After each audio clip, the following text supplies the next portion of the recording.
আমার ফাতেমারে যৌতুক বিহীন বিয়া দিছি। তার মা বাবা যখন এত সুন্দর একটা মেয়ের নাম রাখছে ফাতেমা, আল্লাহ তার মেয়েটাকে তুমি ভালো রাখো, সুস্থ রাখো। আল্লাহ আমার ওই উম্মাতিনের ফাতেমার মতো যৌতুক ছাড়া বিয়ে দিও। আল্লাহ যখন নাম রাখছে ফাতেমা, আমার ফাতেমার মতো নেককার বানায়ো। কিয়ামতের মাঠে যখন আল্লাহ ফাতেমা বলে ডাক দিবে, আমার ফাতেমার সাথে তারেও দাঁড় করাই দিবা। জোরে করে আল্লাহু আকবার। বাজানরে ফাতেমার বিয়ে দেওয়ার অনুষ্ঠান আপনাদের সামনে উপস্থাপন করি। আমার নবী দোয়া করে রওজায় বসে, আল্লাহ তার মেয়েটাকে এইভাবে বিবাহের ব্যবস্থা করে দিবা। আমার নবীর কাছে অন্তত 700 প্রস্তাব আইছে। 700 কত? ফাতেমারে বিয়ে করতে 700 প্রস্তাব আইছে।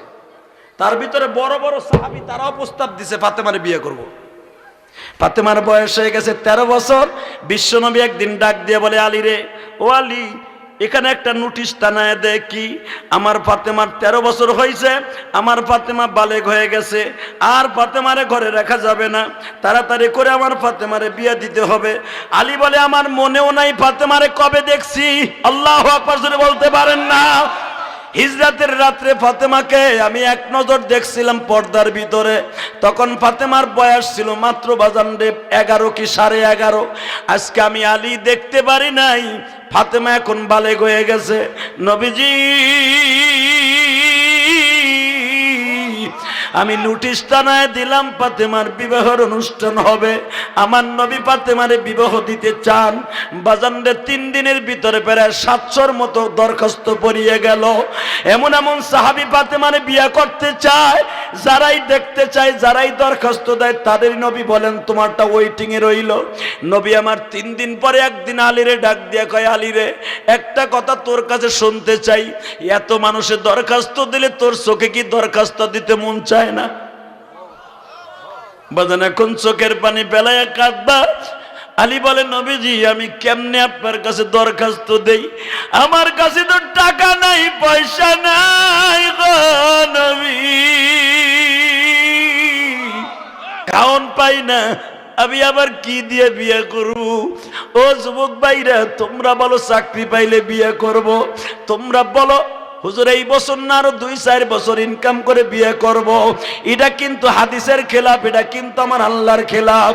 আমাদের সমাজে আছে কয় পোলা কি করে, কয় পোলা চাকরি না করলে মাইয়া দিমু না। ও বাজার হাদিসে বলে, যখন কোন সন্তান বিয়ে করে, মা বাবা বিয়ে করায়, যদিও ছেলেটা বেকার থাকে, আল্লাহ তার কারের ব্যবস্থা করিয়া দেয়। কোরআনে আল্লাহ ডাইরেক্ট বলে, বিয়ার পরে সে অর্ধেক ধনী থাকলে আরো ধনী আল্লাহ বানাই দেয়। আর আমাদের সমাজে পোলা দামরা হয়ে যায়, জেনা করুক তারপরে বিয়ে দেয় না। কথা কন না কেন?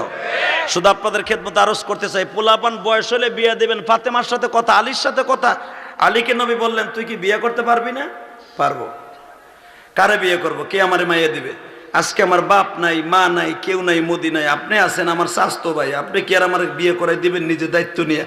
আমার নবী এবার কান দেয়ার কয়, আলী রে, তুই তো জানোস না, তোর মনেও নাই মনে হয়, তুই তো ছোট্ট ছিলি, তোর বাবা আমারে প্রথম বিয়ে করাইয়া নিজে মহারণা দিয়ে দিছে।